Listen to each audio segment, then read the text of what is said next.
Quel courtier en bourse choisir pour tes investissements en bourse à long terme depuis la Suisse? C'est ce qu'on va voir dans cette vidéo. Aujourd'hui, si tu recherches du contenu, que ce soit sur YouTube, sur Internet, sur Instagram ou peu importe, pour investir en bourse directement à long terme, tu vas tomber sur énormément de contenu qui va te parler de PEA, de Boursorama, de Trade Republic, de Shares, ce genre de choses. Mais malheureusement, depuis la Suisse, c'est tout des courtiers auxquels nous, on n'a pas accès.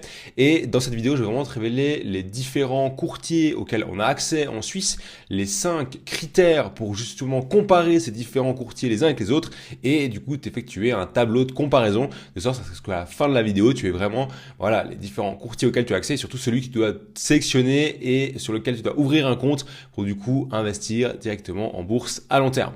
Sans plus tarder, directement donc sur la carte mentale, donc je vais te préparer directement les critères pour choisir un bon courtier en bourse et ensuite du coup prendre ces différents critères et vraiment les comparer en fonction des différents courtiers auxquels nous on a accès.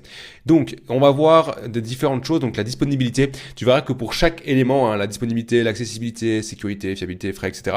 On va vraiment, je vais vraiment te prendre un point de comparaison concret sur chaque courtier pour que tu aies un petit peu plus de détail et vraiment un exemple concret sur chaque élément de comparaison, sur chaque courtier. Donc la disponibilité, qu'est-ce qu'on entend? C'est en fonction de la place de marché. Qu'est-ce que ça veut dire? C'est qu'aujourd'hui, toutes les actions du monde entier, elles sont cotées sur des places de marché. Donc les actions Nestlé, etc. en Suisse, Apple, etc. c'est aux États-Unis et des actions comme LVMH, eh bien c'est en France.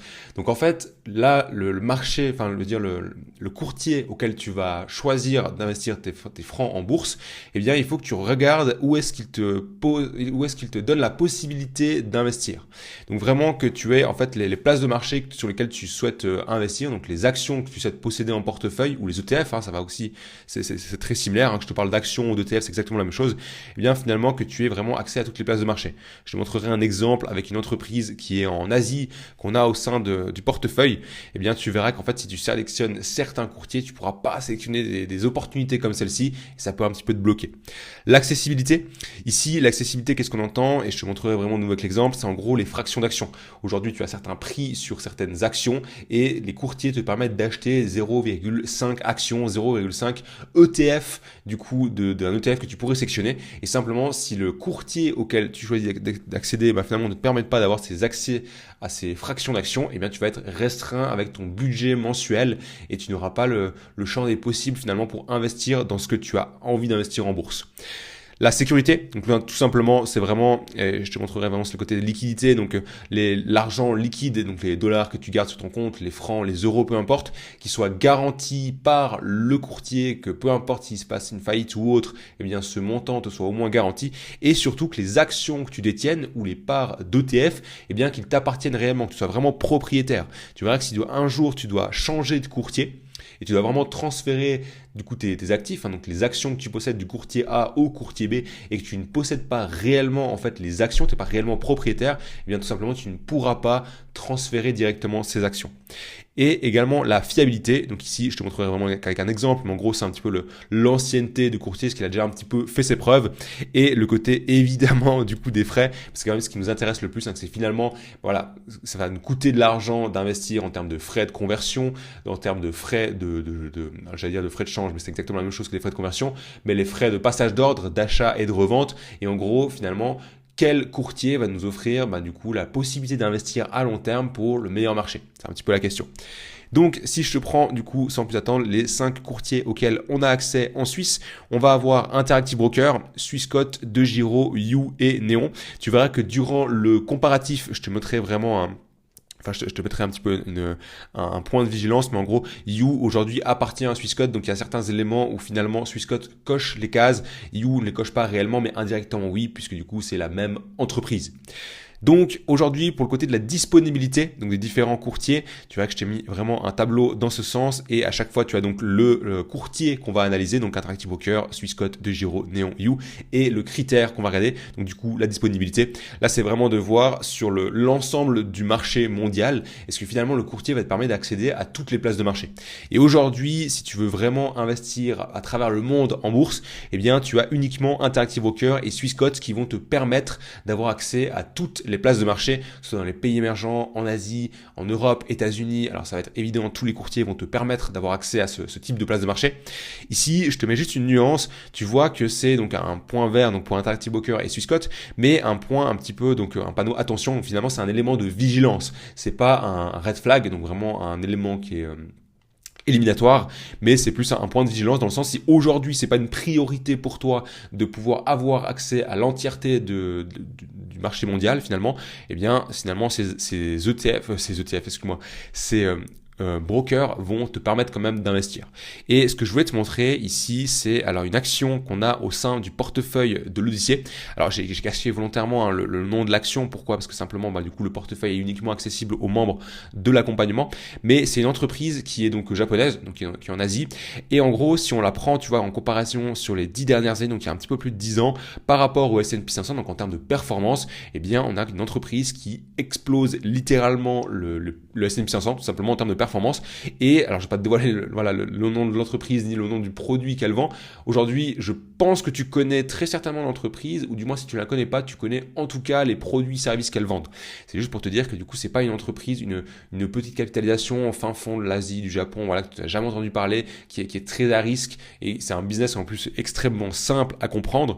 Mais ce que je voulais t'apporter ici comme nuance, c'est que on commence tous avec cette volonté d'investir dans des ETF. Tout simplement, on commence là, on investit dans un S&P 500, un MSCI World, puis ensuite on va acheter peut-être quelques actions. Et il y a cette volonté, si du moins aujourd'hui c'est le cas chez toi, de continuer un petit peu à chercher des informations sur l'investissement en bourse, et que il y a toujours ce côté un petit peu proactif, hein, sans tomber évidemment dans un côté vraiment trading et puis achat-revente court terme, mais de vouloir construire son portefeuille en bourse. Si finalement tu te retrouves dans ce type de courtier à avoir des restrictions plutôt au terme de place de marché, eh bien tu pourrais te fermer la porte à différentes opportunités de ce type. Et là vraiment on est sur une entreprise qui est vraiment incroyable et qui coche toutes les cases de rentabilité, d'endettement, etc.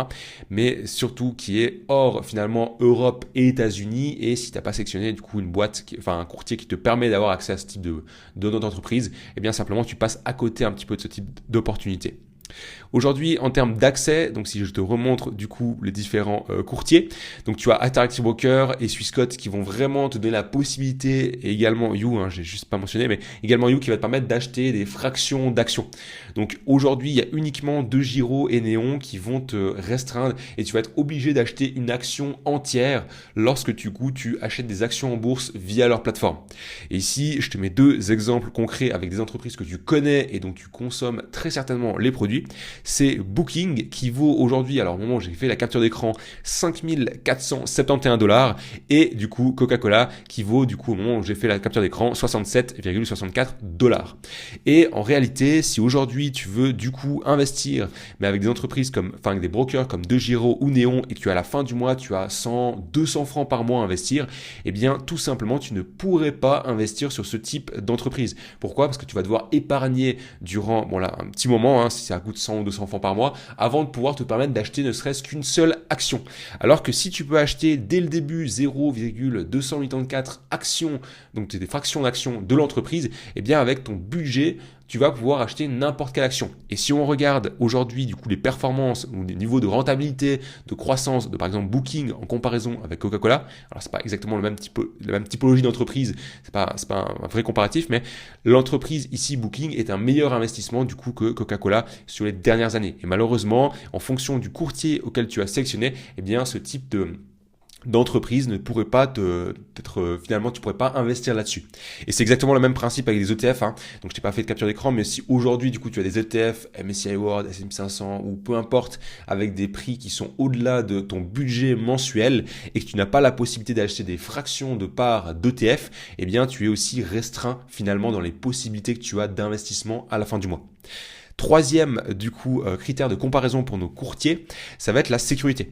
Ici, tu verras que absolument tous les courtiers finalement cochent cette case. Il y a vraiment ce côté où la liquidité qui est mise à disposition, que tu as directement sur le courtier va être garantie jusqu'à 100 000 francs, 100 000 $.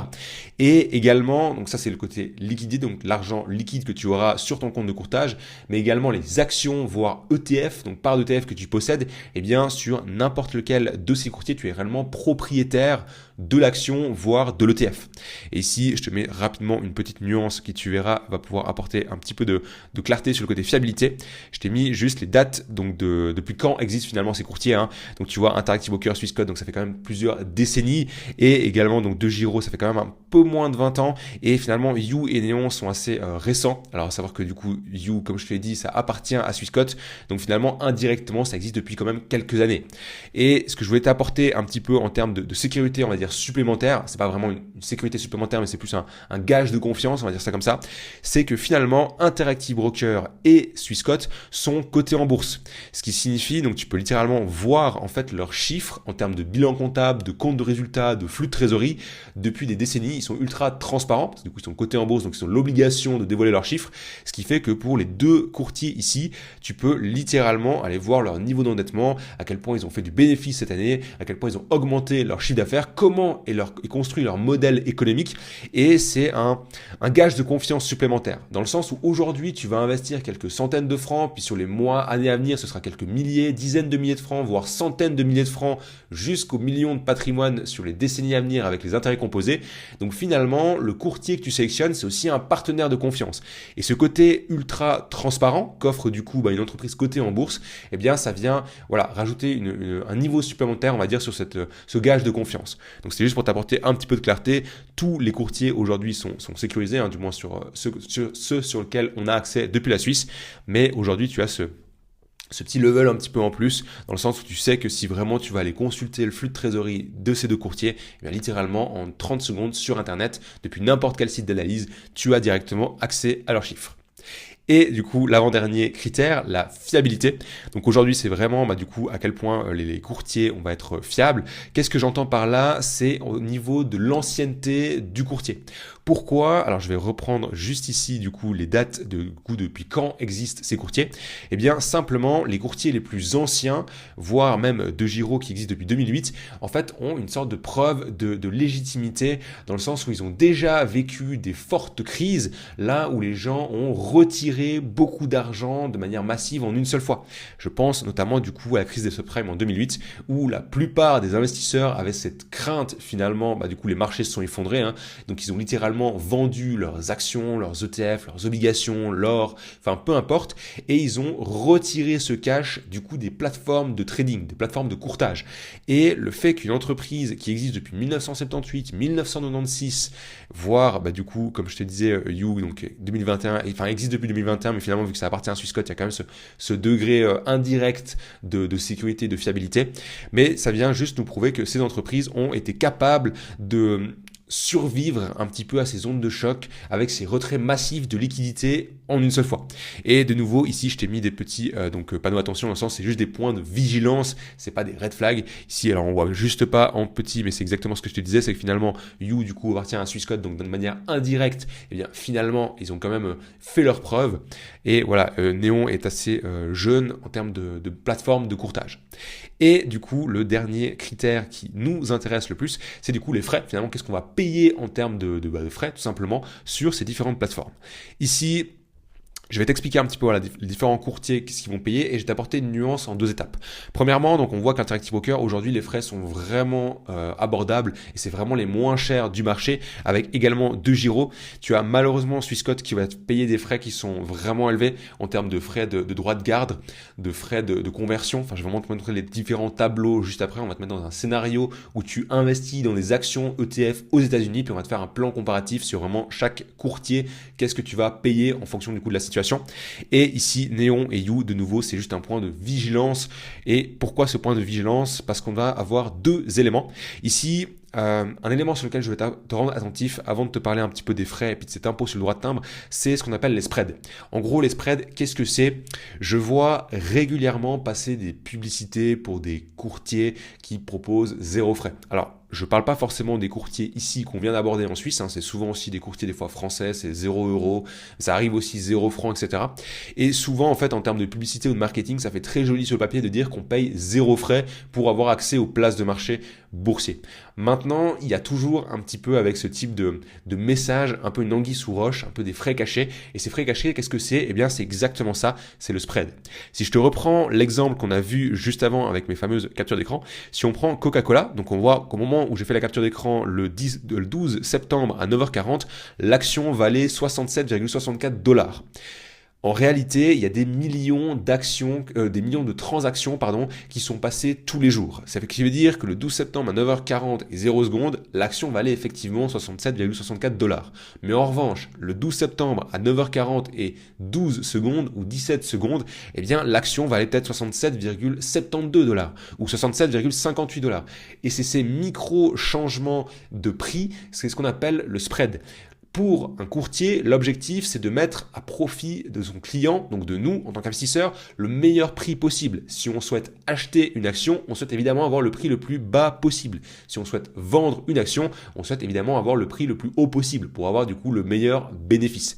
Et simplement, cet écart léger de prix, finalement, c'est ce qu'on appelle le spread. Et la plupart des courtiers qui te font des promesses zéro frais avec des jolis marketing, etc., eh bien, simplement, ils vont se rémunérer du coup sur ce spread. Alors, effectivement, quand tu regardes ton relevé, tu payes 0 francs, 0 euros, etc. Mais derrière, en fait, le courtier s'est rémunéré sur cette légère différence. Je trouvais important de juste en parler. Alors, c'est pas concerné par du coup les différents courtiers que tu vois à l'écran ici, mais je trouvais important de t'apporter cette nuance, surtout que ça va concerner Swissquote vraiment juste après. Et deuxième élément sur les frais que tu vas payer avec les différents courtiers, c'est une chose à savoir, c'est que pour les courtiers suisses, tu vas devoir payer ce qu'on appelle un impôt sur le droit de timbre. Finalement, sur de Swissquote, Neon et You, donc puisque c'est des courtiers qui sont basés en Suisse, eh bien pour tous les frais, toutes les transactions que tu vas passer sur ces plateformes de courtage, eh bien si tu achètes des actions en Suisse sur ces plateformes, tu vas devoir payer un impôt donc de 0,075% de la valeur de la transaction sur ce courtier.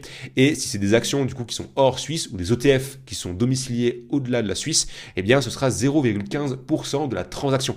Ce qui fait que simplement en fait en passant sans regarder en fait les frais que je vais te présenter juste après, sans regarder vraiment les tableaux de comparaison des frais de passage d'ordre, eh bien juste en se concentrant sur Interactive Brokers et DEGIRO parce qu'ils ne sont pas en Suisse, eh bien tu optimises en fait tes impôts et tes frais sur chaque transaction que tu vas faire sur les 5, 10, 15, 20 prochaines années. Donc, si je te prends maintenant concrètement, au-delà de du coup, ces deux éléments qu'on vient de voir ensemble, Interactive Broker. Donc, Interactive Broker, tu vas avoir deux plans de tarification qu'ils proposent. Donc, aujourd'hui, tu vois, je me suis mis sur les États-Unis. Alors, je te mettrai en description, tu as vraiment le tableau en fait d'Interactive Broker si tu veux acheter en Europe, en Asie, en Suisse, etc. Là, je vais vraiment rester centralisé sur des frais que tu pourrais payer aux États-Unis, histoire d'avoir un petit peu une uniformité entre chaque du coup courtier frais qu'on va comparer sur les différents courtiers.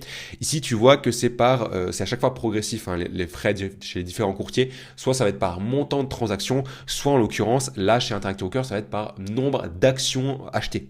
Et ici, tu vois que tu as deux plans, le dégressif ou ce qu'on appelle le progressif, et dans la majeure partie des cas, ça fait aujourd'hui plus de 3 ans et demi, 4 ans que j'investis sur Interactive Brokers, tu verras que pour des ordres qui sont en dessous de 300 000 actions, ce qui est énorme, eh bien tu vas payer un minimum d'ordre de 0,35 centimes de dollars par transaction. Ce qui fait qu'à chaque fois que tu vas acheter des actions ou des ETF sur Interactive Brokers, eh bien simplement tu payes 0,35 dollars de frais finalement de transaction.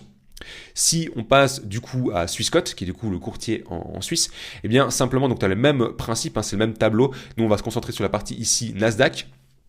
Et tu vois que là, c'est en comparatif avec en francs. Donc, si tu achètes pour moins de 500 dollars, sur du marché au New York Stock Exchange, au Nasdaq, etc., eh bien, tu vas payer 3 dollars de frais pour la transaction que tu vas passer. Si c'est entre 500 et 1000, ce sera 5 dollars. Et si c'est entre 1000 et 2000, du coup, 10 dollars. Donc, tu vois qu'en fonction du budget que tu souhaites investir, tu vas déjà multiplier les frais de transaction que tu vas payer, du coup, sur chaque investissement que tu vas faire. Et également, ce qui est intéressant ici en haut, c'est qu'on voit qu'une taxe de 0,85 est ajoutée à chaque transaction dans la devise correspondante pour participer aux frais de mise à disposition des informations en temps réel de la plateforme.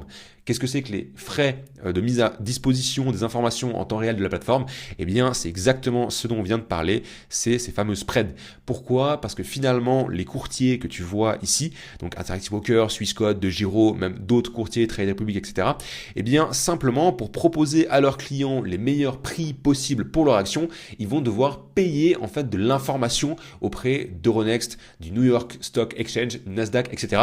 Et simplement, du coup, là, en l'occurrence, Swissquote te répercute sur tes investissements finalement, ce que eux payent du coup sur les différentes places de marché pour t'offrir le meilleur prix. Alors que par exemple, tu vois, sur un courtier comme Interactive Broker, eh bien leur système de rémunération au-delà des frais est légèrement différent parce qu'ils vont se rémunérer sur les comptes de marge qui sont plus pour les traders, c'est ceux qui vont se faire prêter de l'argent pour faire du trading et puis ensuite Interactive Broker va prendre de grosses commissions sur les transactions qui sont réalisées. Donc il y a un modèle économique qui est un petit peu différent, à savoir que du coup Swissquote le fait également aussi, mais donc là tu as 0,85 qui est prélevé sur chaque transaction que tu fais, en plus du coup des droits de timbre que tu vas payer sur finalement les actions en Suisse et hors Suisse que tu vas payer. Donc tu payes un petit peu plus de frais de transaction, tu participes à la construction du spread finalement et tu vas payer ces 0,075 sur des actions suisses ou des ETF suisses et 0,15 sur des actions hors Suisse ou des ETF hors Suisse.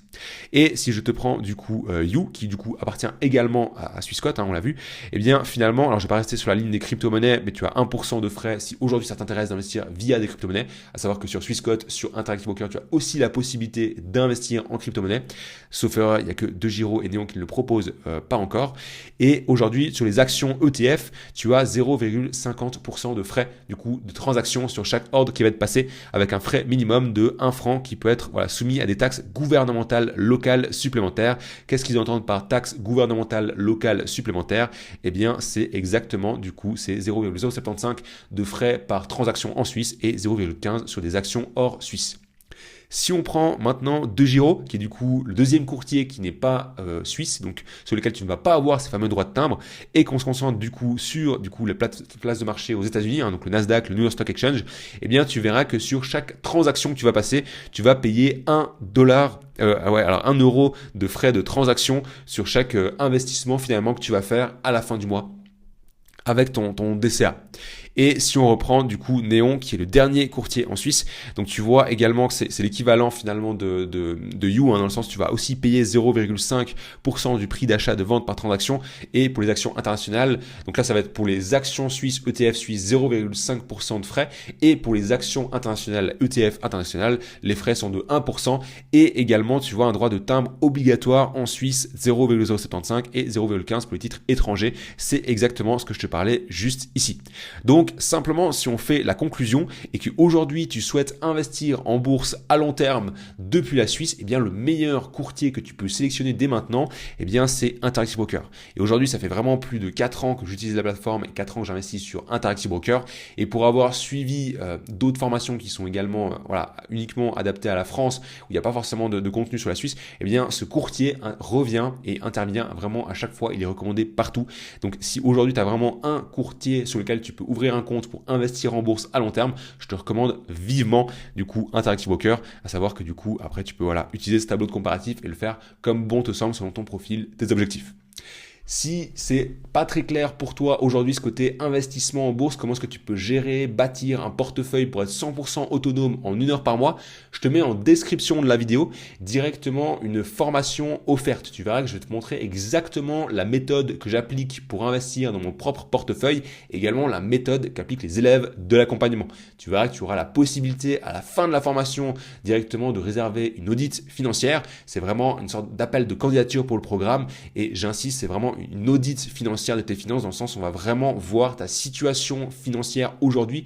Où est-ce que tu en es? Qu'est-ce qui te bloque? Qu'est-ce qui te challenge en ce moment? Où est-ce que tu souhaites aller? Voir si concrètement, est-ce que je suis la bonne personne ou pas pour t'aider? Est-ce que l'accompagnement pourrait t'aider ou pas? Et si ça match, évidemment, tu me poses toutes tes questions, c'est une discussion, etc. Et si ça match, on avance ensemble. Et si c'est pas le cas, tu vas quand même repartir avec des inputs que tu pourras optimiser dans tes finances et des éléments, des axes d'optimisation. Je te laisse directement mettre en commentaire si tu as une question. Je réponds constamment, je lis chaque commentaire et je réponds toujours personnellement. Également, si tu as un sujet de vidéo qui pourrait t'intéresser d'être mis à disposition sur la chaîne, eh bien, partage-le moi. Je prendrai volontiers, je pense, du temps pour créer une vidéo sur un sujet qui te paraît pertinent. Je te remercie pour ton temps et ton attention. C'était Jérémy. Je te dis à la prochaine pour une future vidéo. Ciao.